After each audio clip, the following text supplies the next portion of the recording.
And of course, for those who were in the Emerson class, when we were studying Emerson and the Transcendentalists, Walt Whitman was the unofficial poet of the Transcendentalists. He wasn't a Transcendentalist, though. But Emerson loved Whitman's poetry so much, he said this expressed what he was trying to say, that he actually traveled from Connecticut to out to Long Island to visit Whitman, to talk to him.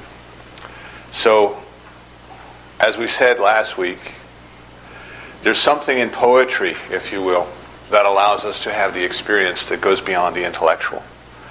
The words are there, and the words have meanings, but the way that the poet is able to put them together and to construct the poem, when we experience the poem, we experience something that goes way beyond words.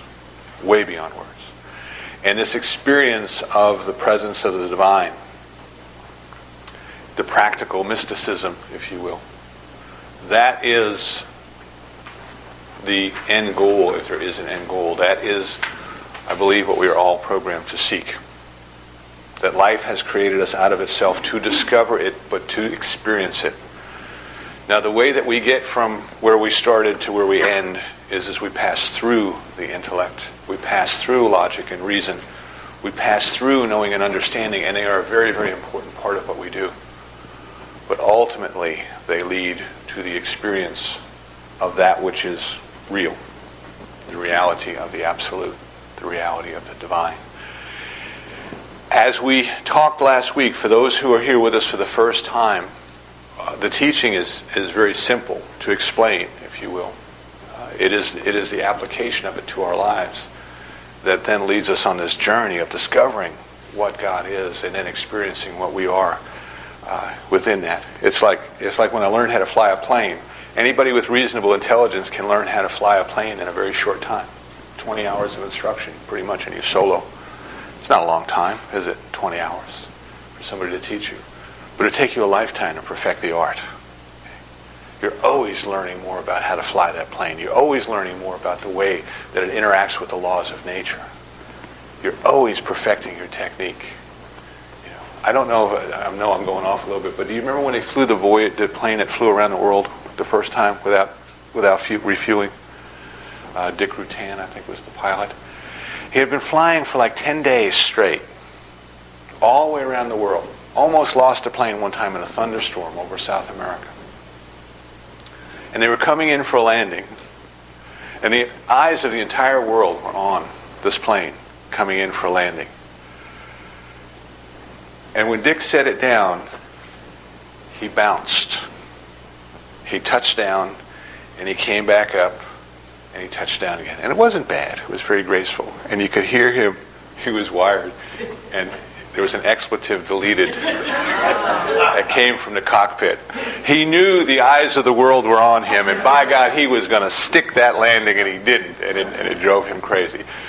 So, in kind of our spiritual growth, if you will, we're never done growing. We're never done trying to just absolutely experience that perfection.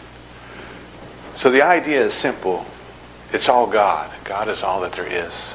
It has created everyone and everything out of itself by whatever name we choose to call God. And it has created us in its image and likeness. And it creates through thought. It decides what it will have. And there is something within it that acts upon that decision that then creates the circumstances of which it unfolds. It is explained in the book of Genesis as Spirit said, "Let there be." And there was. The Spirit said, "Let there be plants and animals of every kind." And then something happened. Something took that direction and knew exactly how to put it all together. And evolution started. And we had plants and animals of every kind. Let me have people of every kind, if you will. Something responded to that direction. And that something is what we talk about as law, L-A-W, law. Now we call it law because it acts consistently. It acts the same every time. It doesn't act this way one time and that way another time. It's not fickle. It is consistent. So in science, the things that we say are very, very predictable, we start to talk about them as laws. The law of gravity, the laws of electricity, things like that. And all we mean by that is that there's a principle there that just acts the same way every time.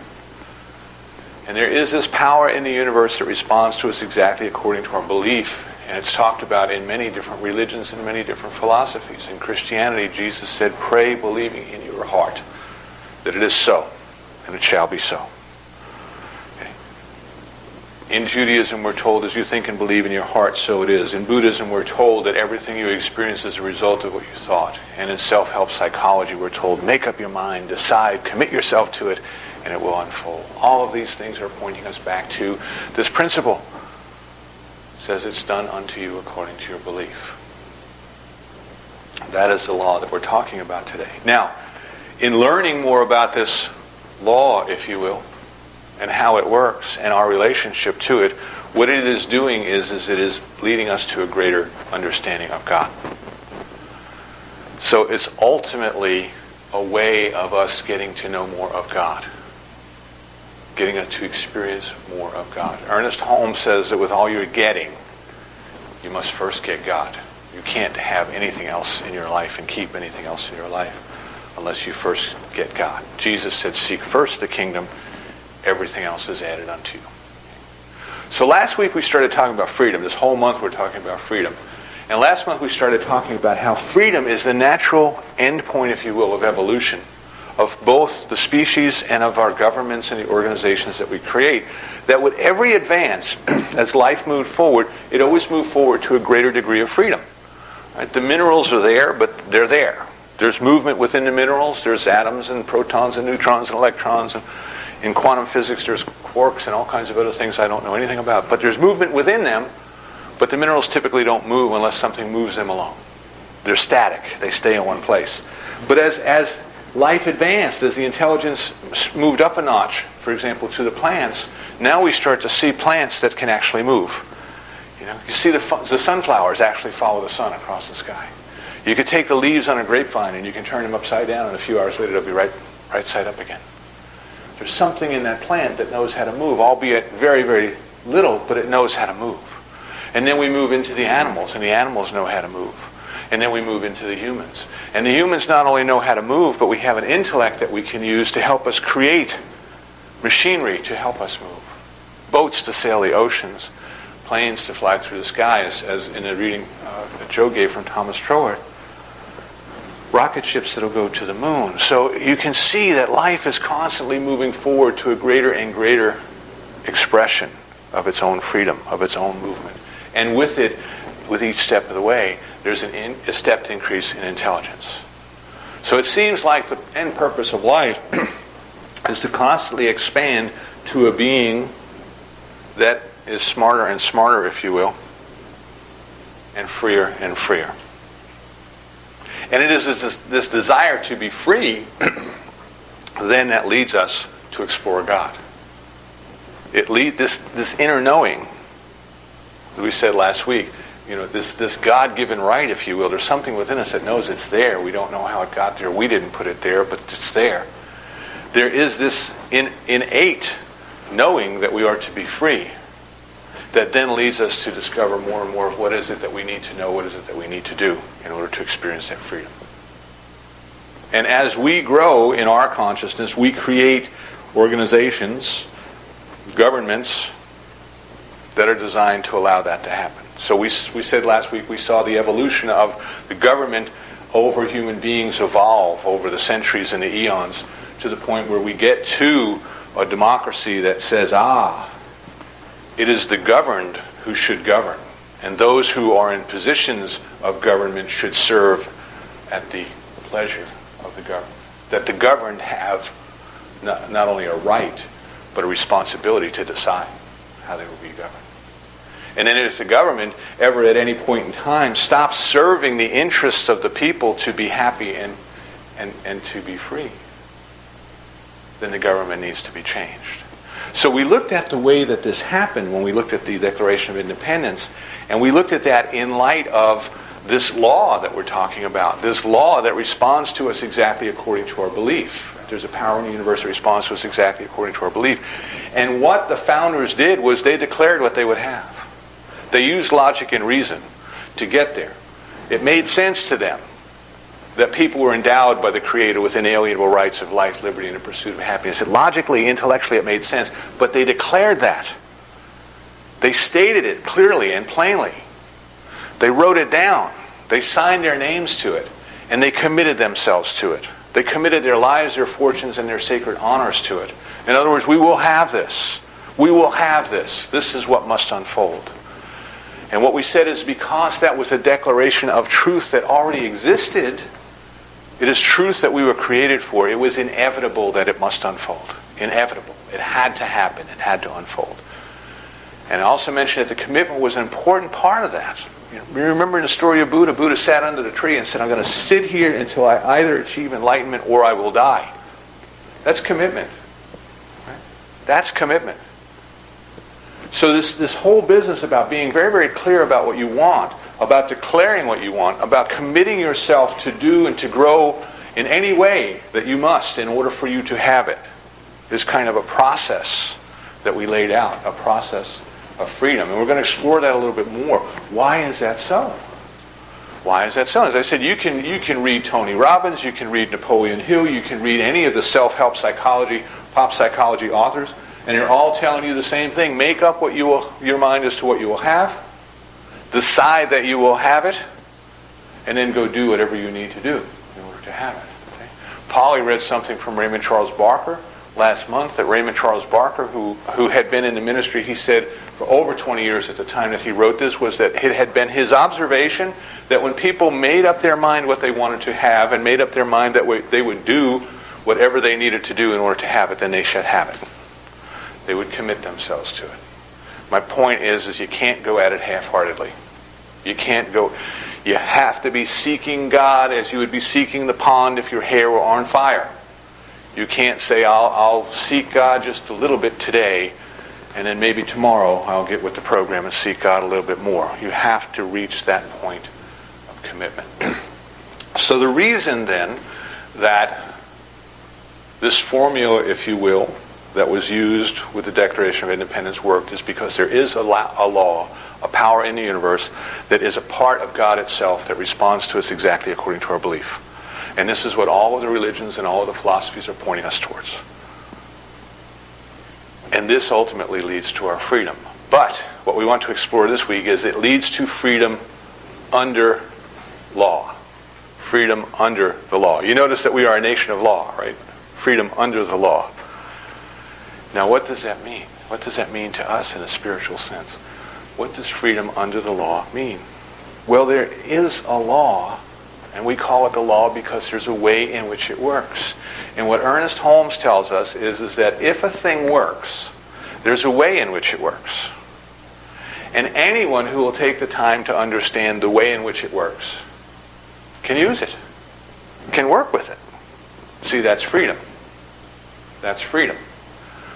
But the other part of it is that if there's a way in which it works, if we try to make it work in a different way,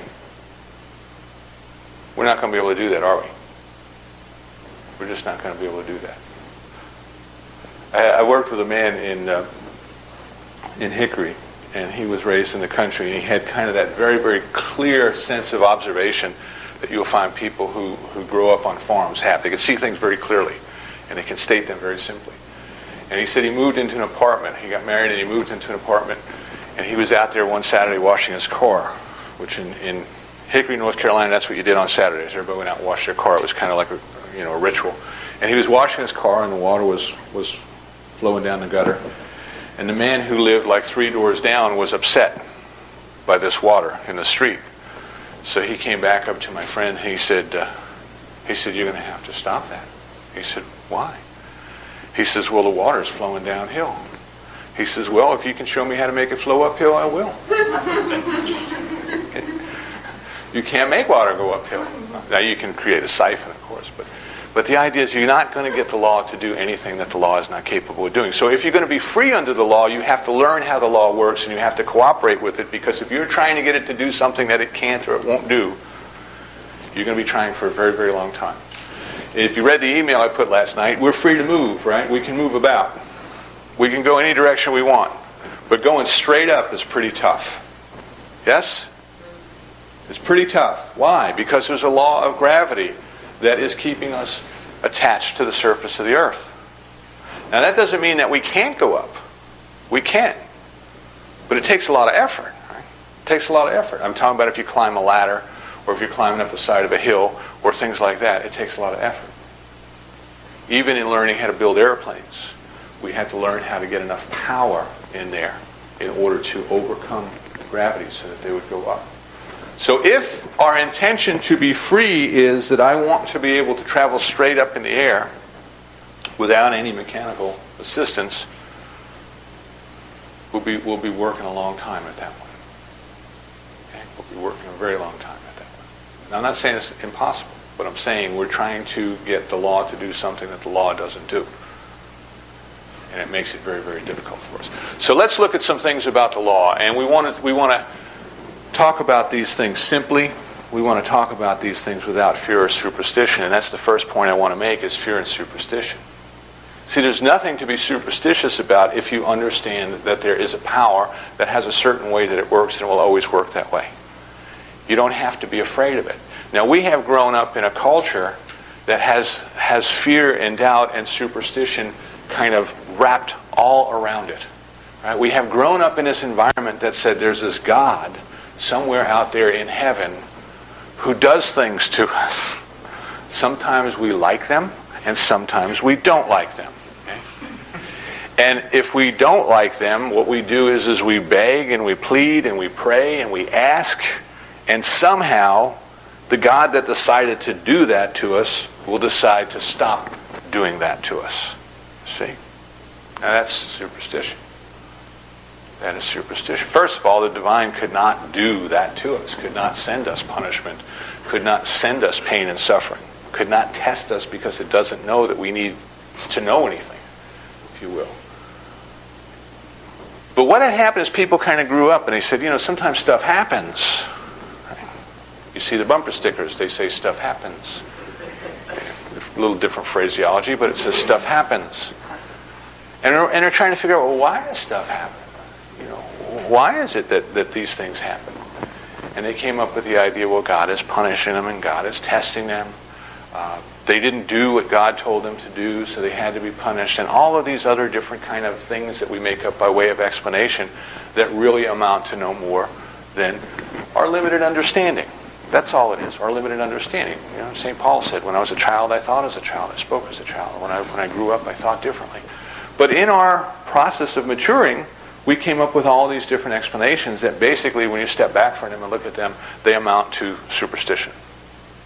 Somehow, if we pray hard enough, God will change its mind. Somehow, that which created us out of itself will punish us. And we would say, well, wouldn't it be punishing itself? How could it do that? Somehow the divine is testing us. Somehow the divine is strengthening us. Somehow the divine is punishing us. And we come up with all of these different things. And the fun part about it then is that we can know that the people we don't like are going to be punished someday. And we can rest assured in that. I love, was a B author just passed away, and they were playing the clips from Maud where she kept saying, God will get you for that, Walter. God will get you for that. Right? We rest assured that someday they will get their comeuppance. Right? And this is nothing but superstition. So we want to be able to approach our study of the law without fear and superstition. There is a way that it works. And if we understand the way that it works, then we can cooperate with it and we can take the fear and superstition out of it. Can you imagine if we were superstitious about gravity or superstitious about electricity? I'm sure we were probably superstitious one day about fire, Can you imagine if we approached electricity in the same manner that we approach our spiritual growth, We go over and light a candle in front of the light switch. Get down on our knees for 9 days. Okay? At 5:30 in the morning. With incense. And then maybe the gods of light would grace us by turning on the power. No, you just cooperate with the way the law works and you throw the switch on, right? But you got to make up your mind that you wanted the switch to be thrown. So what we want to look at then is we want to step back and take the fear and the doubt and superstition away from it. This is why I say, as you do this for your growth, as you do this for some specific demonstration in your life, whether it be health or wealth or loving relationships, it's going to force you to know more about God. Because you're going to have to stop and say, Well, what do I know about God as it relates to this? What do I know about the divine? And I love when we look at our relationships, particularly the people that we're not getting along with. The love of God is everywhere present, but not you. When God was handing out love, my in-laws were standing behind the door. Those kind of things. And we have to stop and laugh at ourselves and say, well, isn't that silly? If the love of God is everywhere present, and God has created everyone out of itself, then even those people that are doing bad things, even those people we don't like, even the Osama bin Ladens of the world, must in truth be an expression of God. See? May not be behaving in a manner that we would all agree and say, well, that's the way that the love of God expresses. But we must know that the very truth that they're being separated from their behavior is the fact that they are an expression of the divine. See, and if we will recognize them as an expression of the divine, if we will know in our hearts that that's what they are, this is what loving your enemy is about. So it causes us to grow, see? It causes us to move closer to God. So we want to move away from this superstition, and we want to recognize that what's going on is there is a power in the universe that responds to us exactly according to our belief. Exactly according to our belief. And our belief is more than our intellectual understanding. Our belief is our intellectual understanding, and it is our emotions. It is our conscious and our subconscious. And it's kind of a conglomeration of things. Ernest Holmes said, you may never know, for example, what the cause of any particular event in your life was, because there's probably multiple things interacting and working. But we do know this: there's a power in the universe that responds to us exactly according to our belief, and that is all that is going on. That is all that is going on. So, if we are having an experience in our life of lack and limitation, for example, then we recognize that there must somewhere be within us a belief in lack and limitation. A belief in the necessity of lack and limitation. And then we start to work our way around it. There's no lack in God's universe, right? There is none. Think of the stars in the heavens. 2% of the Earth's of the sunlight from the sun makes it to the Earth's surface, and that powers the entire planet. 2%. 98% goes someplace else. Only 2% of the sun's energy makes it here. And it's more than enough to provide everything we need. Even in those places where people are going hungry, there's enough food in the world to feed them if we could just get it to them. And so there's not a lack of supply, there's a lack of love, as Louise Hay would tell us. So we recognize then that there's a power in the universe that responds to us exactly according to our belief, and this frees us from our superstition. Boom. Step number 1 towards freedom. Because how could you be free if God was a fickle God? How could you be free if some days God was happy with what you did and some days God wasn't happy with what you did? How could you be free if you went to God and said, what do I need to do? And God said, well, bring me 10 of these things. And you bring 10 and God says, no, I meant 12. Right? Like a human would do to one another. We would never be free because you would never be able to please a fickle God. And yet the God of many of our religions is a fickle God. It is a God that cannot be pleased. It is a God that is nothing more than an overblown human ego that needs to be appeased. How many times have you been told that God needs you to worship God? Why would God need you to worship God? Why would that be? If God is all that there is, what difference does it make to God whether you worship God or not? That would be a pretty immature God, wouldn't it? Pretty unstable God. So we stop and think about these things that we learn and we say, those were limited understandings, but now we are ready to evolve, to take our next step forward towards freedom that says there is nothing more going on and there is a power in the universe that responds to us according to our belief. We release the superstition. Now, how does that power work? Because if we know how it works, then we can work with it and we can be free under the law. And the way that it works is it works according to our belief. Yes. Which we don't always know what our belief is, which confuses the dickens out of us. But it works according to our belief, and then it has ways and means, if you will, that go beyond our understanding. The how of what it does is beyond our understanding. The what of what it does is what we choose for it to do, whether we choose that deliberately or not. And by this I mean, Spirit said, let there be light, and there was light. Now, exactly how did that light come to be? Now, I realize I'm mixing metaphors here because it actually means enlightenment. So let's go with stars and planets. So Spirit said, let there be stars and planets of every kind. Well, the stars and planets came to be. We are still, through a process of science, trying to understand how that happened. See?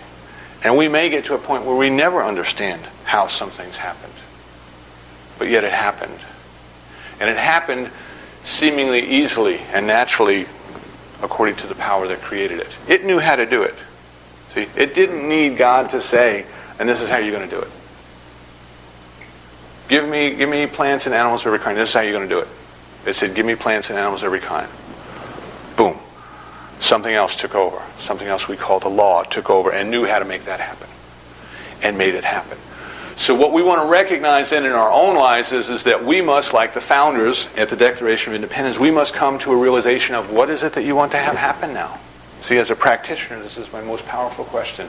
Those of you who have come to me for practitioner work, you know that sooner or later we get to that. Usually sooner. What is it you want to have happen? Because if you don't know what you want to have happen, you're just going to keep spinning your wheels. Reverend Ray, our colleague up in Raleigh, used to tell this story in public, so I'm free to share it. But when she had started in a teaching, she called me one night. She wanted treatment work. And things were in a shambles. And she was very upset. And I listened for about 3 minutes, and I said, Ray, what do you want to have happen here? And she went, huh? I said, what do you want to have happen? You're telling me what's going wrong. What do you want to have happen? You know, I can't deal with what's going wrong. That's none of my business what's going on. But I can deal with what you want to have happen. And she told that story. Every time we were together in public, she would tell that story. She said, this is the first time I had any dealings with this guy, and he didn't give me an ounce of sympathy. So you're right, because what good would that do? You know, the blind leading the blind, we both go into the ditch. So what is it you want to have happen? See, this is the first thing we have to think of in our road to freedom. Under the law, you have to decide what you want to have happen. Now, this is very important. This is probably one of the most important things for you to consider. Most of us don't take the time or the trouble to decide what we truly want. We try to defer it somehow. We try to get the law to do something that the law cannot and will not do for us. We try to defer it. We try to say, well, God, you know everything. You know what I need. You know what I want. Just go ahead and give it to me. See? Right? We do that. We do that. We abdicate our responsibility to decide. The law cannot do for us that which we were created to do for ourselves. You must decide. You have to decide. If you won't decide, you are deciding not to decide. See? And if you are deciding not to decide, what is your life going to look like? It's going to look indecisive, right? Number one. And number two, it's going to look like what you believe at your subconscious level. Right? There are things that you believe that you're not aware that you believe. Yes? They're there, but you don't know they're there. And that starts to outpicture in your life, you see? And it's like deja vu stuff. You look at that and you say, God, that looks familiar. That must be what I really needed. God listened to me and gave me what I really needed. No. The law reflected back to you what you really believed. And because you really believed it, it seemed very familiar to you. See? So, we cannot get the law to do something the law cannot do. And the law cannot decide for us. It can help us achieve clarity. If we recognize that within us is clarity and it's revealing to us that which we need to know right now. But it is not deciding for us. It is revealing to us that which we already know. So, we have to be comfortable with this idea that it's okay for us to decide. And this is another thing that we learned in superstition growing up. It's not okay for you to ask for what you want, right? That's selfish. It is selfish of you to decide what you want. Yes? Anybody else grew up in that environment? Yeah. Yeah, somehow by you asking what you want, you are denying everybody else from getting what they want, but they won't ask for either. Right? Somehow, if you were to get what you want, there wouldn't be enough stuff in the universe for everybody else to get what they want. Because after all, there's only 1 billion stars in the universe, And if 2% of the sun's energy creates everything we have on this earth, and who knows if all of these billions of stars, the energy in there would be enough to create everything that everybody wanted. And we start to realize how silly that whole idea is that somehow by you deciding what is it about God that I want to experience in my life, because ultimately that's what you're deciding, how is that going to keep anybody else from experiencing God? You really got to get that one, see? Do you think that there's not enough God to go around? Do you think that? Because that's what that logic leads you to, okay? There's only so much God. God is unlimited, but there's only so much of it. What? Huh? Who said that? I said that. Oh my goodness. Isn't that dumb? See? So we recognize then that it is okay for us to decide what it is that we would have, because what we are deciding we would have is the experience of God in that particular way. Let's not confuse ourselves with what we're doing. With all of our getting, we're trying to get God. That's all we're trying to do. So if you say to me, Jim, what I want in my life is I want a relationship with a beautiful spiritual being who is interested in growth, who is interested in knowing God. A being with whom I can have conversations that allow me to grow. A being with whom I can look into his or her eyes and I can see the love and the presence of God, and I know that when they're looking back at me, that they see that. This is the relationship that I want. Is this selfish? Is this selfish that we should want it? What are we asking for? We're asking to experience the love and the presence of God in another human being. How unselfish is that? I want to know you as the love of God, you see? That's what I really want to know. What is it that I'm asking for? I am asking to realize the presence of the divine in each and every person, and in particular, in the ones that I am in relationship with. You see? So we want to take it into the realm of, well, what I'm asking for is a good relationship and all my friends can have rotten ones. No, you see? Because once we come to realize that the love and the presence of God is right there in each and every person, that means that not only can I have the experience of a beautiful spiritual relationship, but everybody can. You see? Everybody can. There's no shortage of the love of God. There is no limitation to God's love. So what we start to do is say, what is it that what I would have in my life? And what is the true experience of God that represents to me? See, everything is a symbol. I want you to think of everything as a symbol. When you go to sleep and you dream, what's taking place in your dreams? That's all symbols, right? This is just little things that you create in your brain somewhere. Or maybe not even your brain. Maybe your brain's turned off. I don't know. But it's there, right? You ever wake up and say, what in the world was I thinking when I dreamt that? What was that all about? But it's made up, you see? It's just made up stuff in your head. Somebody's going to tell me, no, it's real. And it may be, I don't know. But what I want you to recognize then is that this that we experience when we think we're awake is also made up stuff. You see? It is also made up stuff because it is an outpicturing of that which we truly believe, acted upon by the law. And we can make up whatever stuff we want. See, that's the other thing that I ask you to consider. Not only when we start to awaken to what we're doing are we saying, what is it that I want to know and experience about God in my life? And how can I let that project into my life? Right? But then we start to realize that we are also allowed to make dumb decisions, if you will. Right? If the law will respond to you exactly according to your belief, and you are free to believe whatever you choose to believe, and you believe something that's going to cause you pain and suffering, then the law will oblige you. Yes? Yes. Okay. I was scratching. We tried to figure out why the audio just shut off last week at 20 minutes. We don't know. If I turn on the stove and I allow the burner to get hot, and I decide to put my hand right on top of it, I can do that, right? And what will happen? It'll hurt. Right? And if I go back and do it again, it'll hurt again. Right? And it'll keep hurting until I learn, don't do that. Don't do that. That hurts. Now, did the burner on the stove have anything against me? Was it trying to punish me? Was it trying to teach me a lesson? I may have learned one, but was it sitting there saying, "Oh, good, here he comes. Here he comes. The idiot's going to do it again. This time we're going to teach him a lesson." So we recognize then that there's laws and powers in the universe that work, and they just simply work, and we can misuse them if we choose to.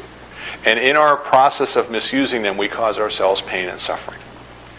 But eventually, just like, and I love The Simpsons. I don't watch them all the time, but I just saw this one clip, and they took Bart to the psychologist, and they were trying to train him, and they had like a piece of candy in a cage, and every time he reached in, he was going to get shocked, and they were doing behavior theory.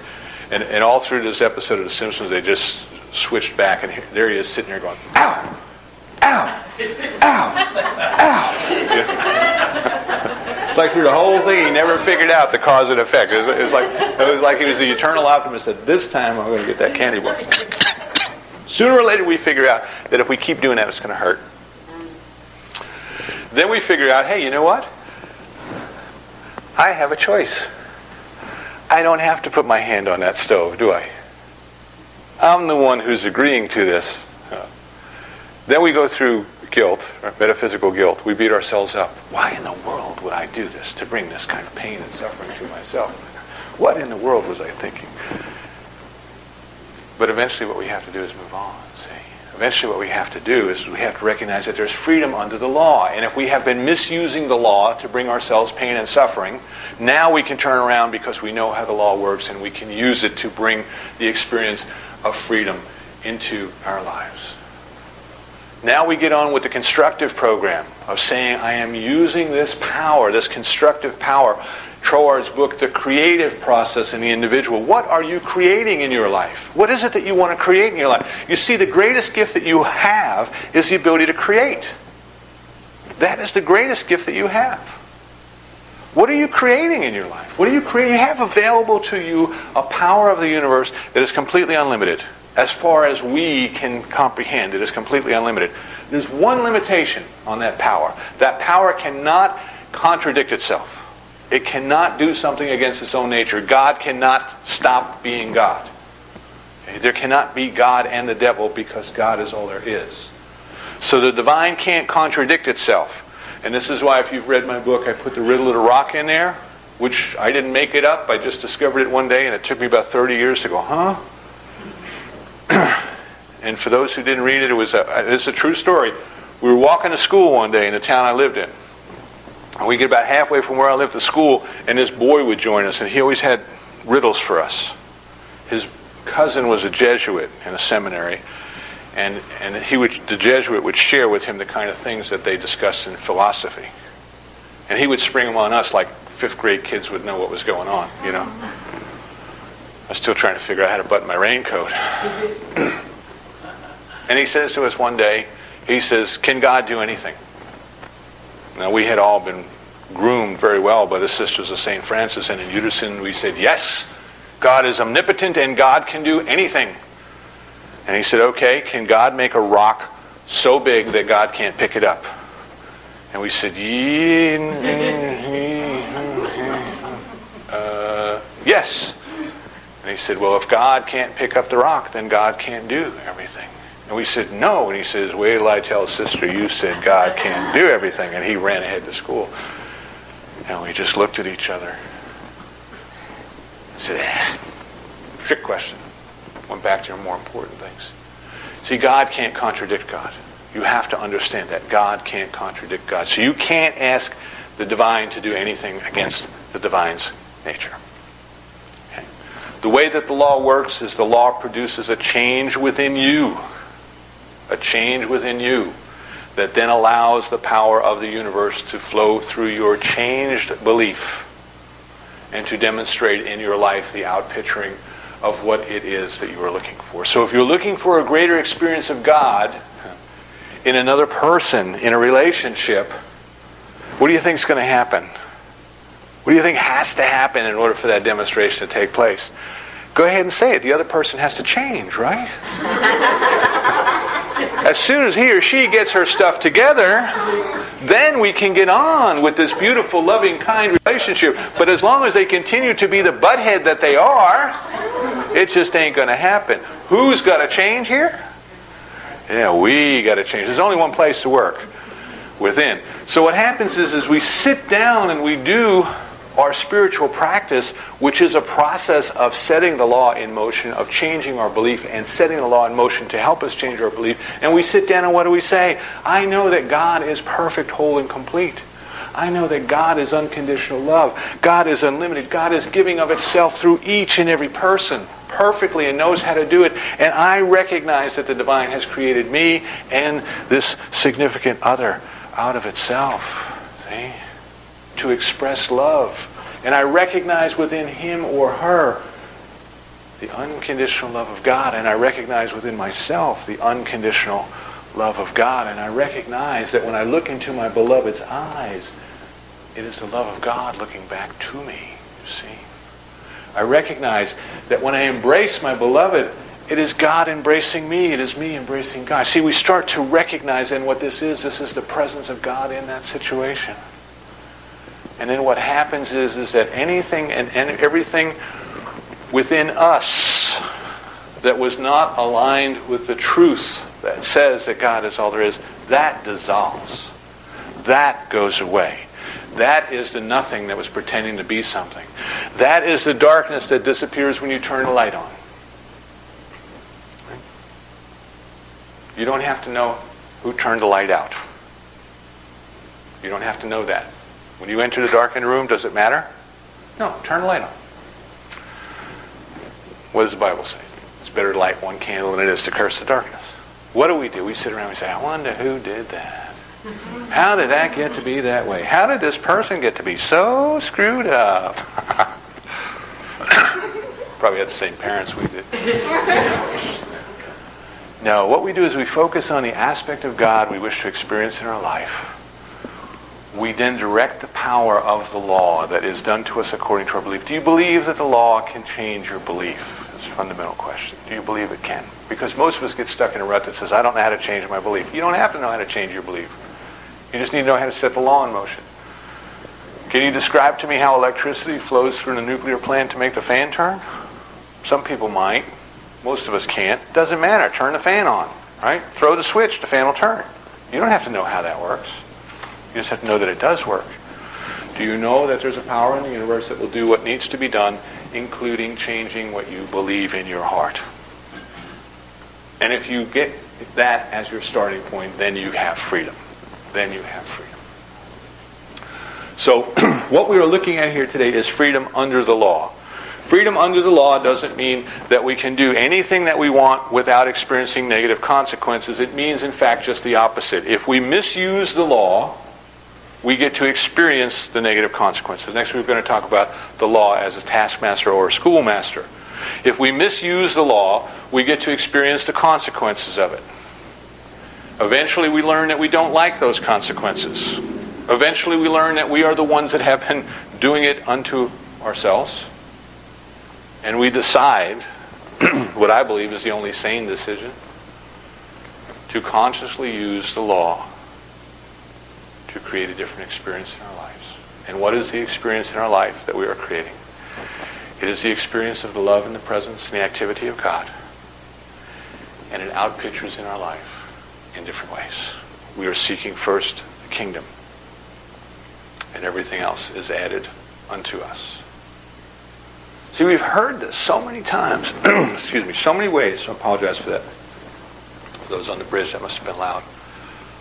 We've heard this so many times in so many ways, you know? And it's like one of those things that people tell you, and you go, yeah, but what else? Yeah, but what else? You know? And I often use the example of losing weight. You know, the actress Charlize Theron, is her name, played a role where she had to gain a bunch of weight. And afterwards she lost all the weight.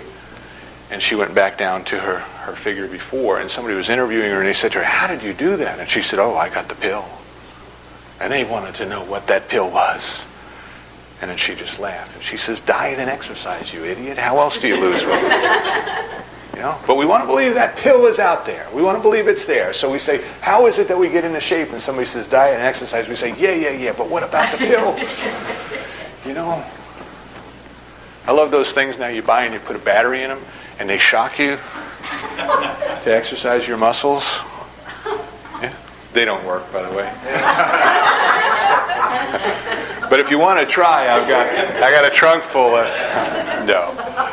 But we're gullible like that. We want to look for the easy way out. There's no easy way out. What we have to do is eventually say, wait a second, I am the one that has to change here. There's nobody else to change but me. You know? There's nothing else going on, if you will, in my consciousness but me. What I think of you is in my consciousness. It's really not who you are or what you are. It's what I think you are. This is why we have the book that says, what you think of me is none of my business, because what you think of me has nothing to do with me. What you think of me has everything to do with you. See? So we come to the point where we say, wait a second, there is a power in the universe, and it has the ability for us to experience freedom. It has been set up for that purpose. It has been evolving life and consciousness and government and me to the point of getting to that awakening, that realization that God is all there is, and God is always good, and God is always for itself, and God is always trying to be free and freer and freer, and that includes me. So now I am ready to take the next step in my Declaration of Independence, and I am ready to say, there is an infinite intelligence operating throughout the universe, and I'm willing to work with it. I am willing to work with it. I am willing to do what needs to be done. I am willing to do my spiritual practice. I am willing to read. I'm willing to take my classes. I am willing to take my intellect to the point where, through logic and reason, it makes perfectly good sense.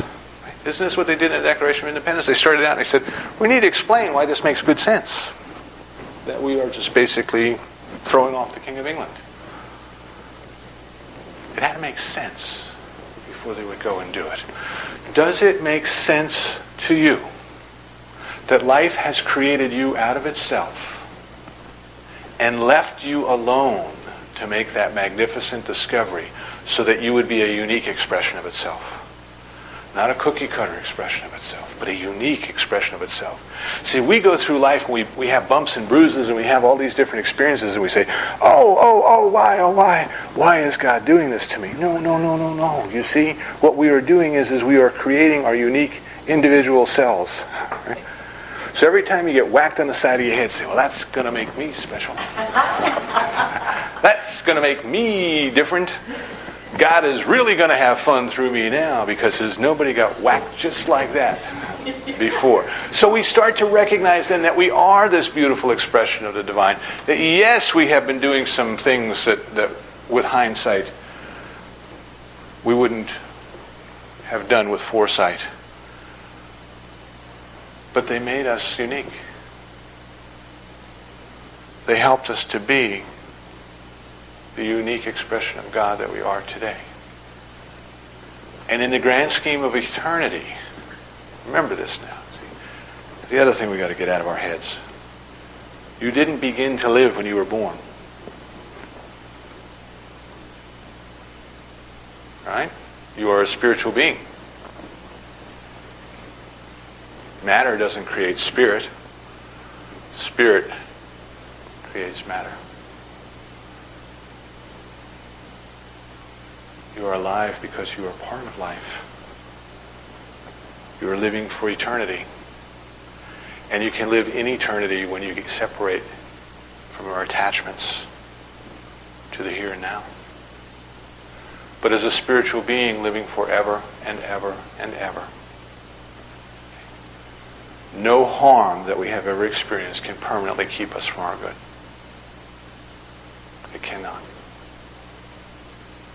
Even the most unpleasant things that we've had to live through cannot.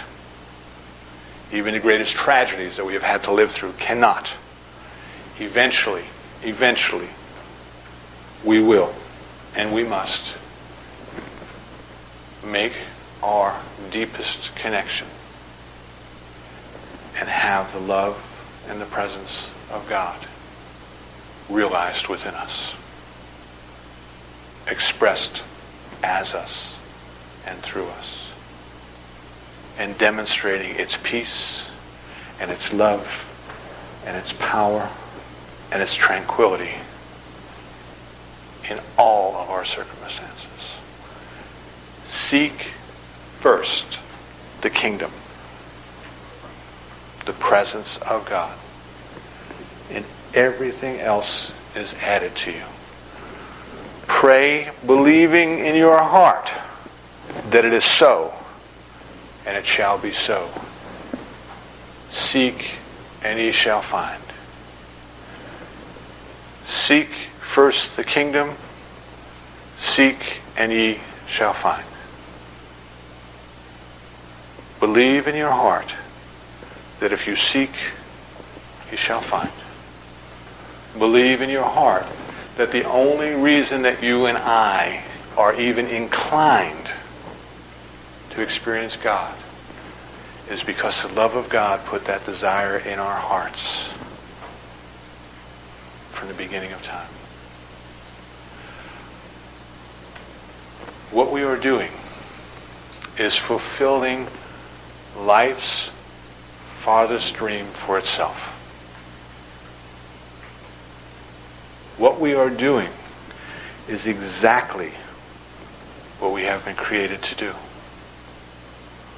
What we are doing is awakening to the magnificence of what the divine is, and in surrendering to it within us.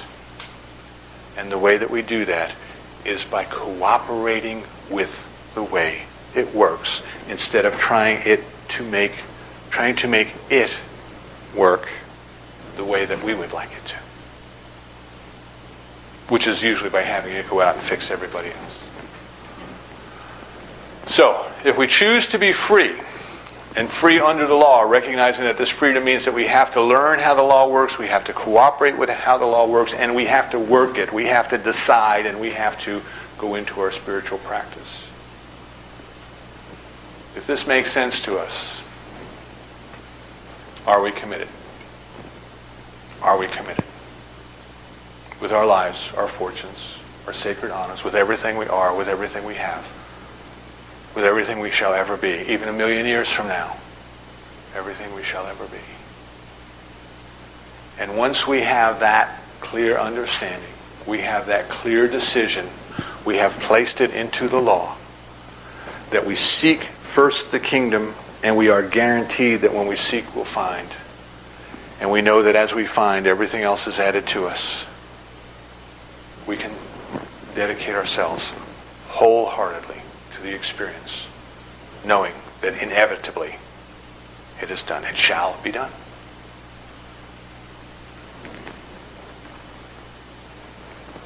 I think the freeing part of this whole realization is the recognition that you already have everything you need. Right? You already have it. It's already there. We don't have to be good enough to get it. We don't have to be pretty enough to get it. Of course, in my case, it helps. All we have to do is recognize that it's there. Right? It's there. It's already there. I'll leave you with this. Ernest Holmes gives us the image, and I want you to take this image with you all week. He gives us the image of the fish that are swimming around. And they say to one another, you know, I hear there's this great, great supportive power in the universe, and it's called water. Where must we go to find this water? And they get together and they form schools and universities, and they write books, and they hire instructors to tell them where to go to find water. God is everywhere present. You don't have to go anywhere. It's right here. And you, my friends, you are it, expressing itself here and now, today. And that is freedom. And so it is. So it is. All right, let's take this. Let's take this into the heart, all right? The head is good, but the head is only there to take us to the heart. Let's feel the love of God present in this room. The love of God present in this planet. The love of God present in each and every person listening in. The love of God is all there is, and it is great. We trust that the love of God knows what to do and when to do and how to do it. We trust that the love of God has provided this power that responds to us according to our belief, and we recognize then that the first and foremost and the only thing that we must ever do is to allow our beliefs to be changed by declaring the direction in which we want them to change and then letting the law go to work. No greater gift could have been given. We have the ability to choose, and we have the law that demonstrates the outpicturing of that choice. Today we choose God. Nothing but God. The only thing. The everything. We seek first the kingdom, which is the presence and the counsel and the wisdom and the guidance and the experience of God. We seek that first, and we know that we have been promised that that which we seek we shall find, because that which we are seeking has caused us to seek. It was done before we woke up, but today we are awake. So we accept the inevitableness of the action of this law. We invite its activity in our lives, producing the change or changes within us that are appropriate for our full and complete experience of the presence of God. And we release this treatment so certain it is done that we say together, and so it is.